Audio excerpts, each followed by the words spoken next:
नमस्कार मैत्रिणींनो. तर आज मी माहेरी गेलेली आहे आणि त्या ठिकाणी आमच्या गावामध्ये कलशारोहण सोहळा होणार आहे, कलश स्थापना होणार आहे मारुतीच्या मंदिरावरती. त्यामुळे मी गावाकडे गेलेले होते. हा पाहू शकताय तुम्ही कलश त्यांनी गावातून मिरवणूक चालू आहे कलशाची आणि त्यानंतर हा कलश मंदिराकडे घेऊन जाणार आहेत आणि विधियुक्त तो कलश स्थापन करणार आहेत. त्यानंतर आम्ही मंदिरात गेलो, मारुतीचे दर्शन घेतलेले आहे.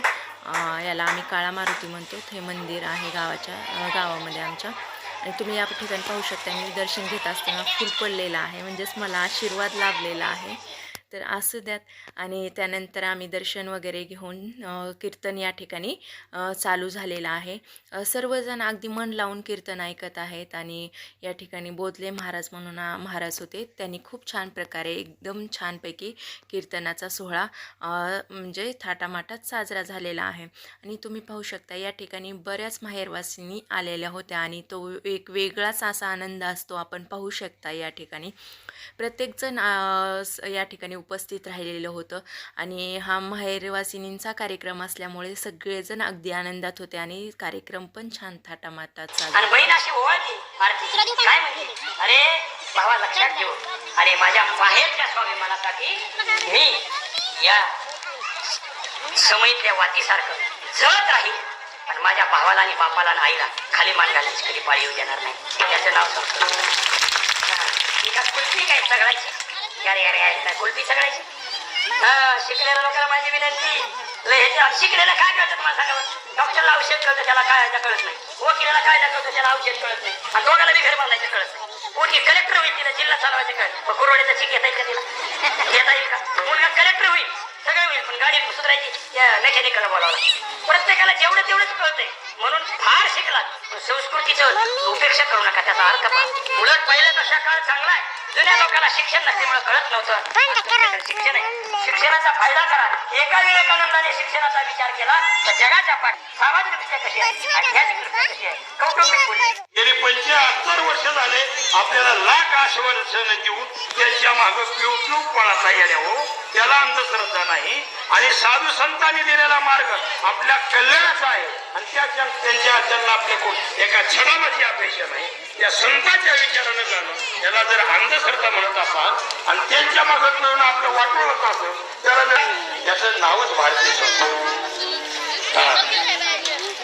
आम्हाला 2 मिनिटं सांगता मला अनेक जण भेटतात. मी एका अर्थशास्त्राच्या प्राध्यापकाला सांगितलं, सर अर्थशास्त्र आणि संतवाङ्मय त्याचं तुलनात्मक लिखाण करा. मला ती म्हणजे बोलले महाराज, अर्थशास्त्रामध्ये फार अभंगावर गाठ्यात संतवाङ्मयात अर्थशास्त्राचे फार सिद्धांत सापडत नाही. मी म्हणलं, सर अर्थशास्त्र 2 प्रकारचे, एक व्यावहारिक अर्थशास्त्र आणि दुसरं कल्याणकारी अर्थशास्त्र. रुपयाचा 100 रुपया कसा होईल त्याला अर्थशास्त्र, याला व्यावहारिक अर्थशास्त्र बनावं. जायकवाडीच्या प्रकल्पात किती कोटी पैसे गुंतले, त्याच्यामध्ये त्याच्यापेक्षा त्या मुलीला बैलगाडीत बसवलं जायचं. ज्यावेळेला बैलगाडी चालायला लागते त्यावेळेला ते मुलगी पाठीमागं पाहते, आईला म्हणते, आई रडू नको, आई रडू नको, माझं खूप चांगलं आहे. त्यानंतर कीर्तन सोहळा पार पाडल्यानंतर आम्ही सर्वजण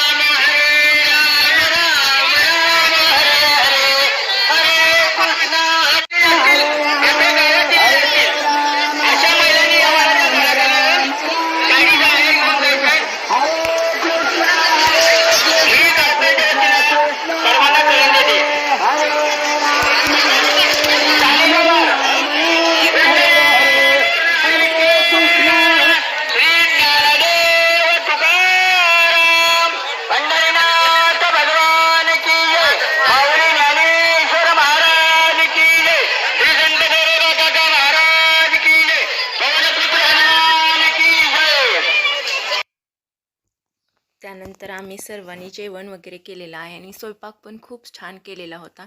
आणि या ठिकाणी आम्ही साईडला बसलेला असल्यामुळे मी तुम्हाला महाराज व्यवस्थित दाखवू शकलेले नाही. आणि ही सर्व शूटिंग माझ्या छोट्या मुलीने घेतलेली आहे, रियाने.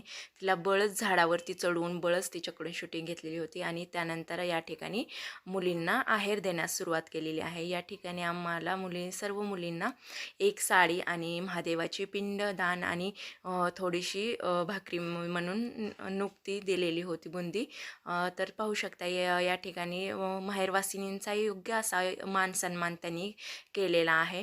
आणि हे अद्भुत असं दृश्य पाहून खूप छान वाटलं आणि सर्वांना आनंद झाला. त्याचप्रमाणे पहिल्या जुन्या मैत्रिणी भेटल्या शाळेतील, त्यांच्याशीही संवाद साधला गेला.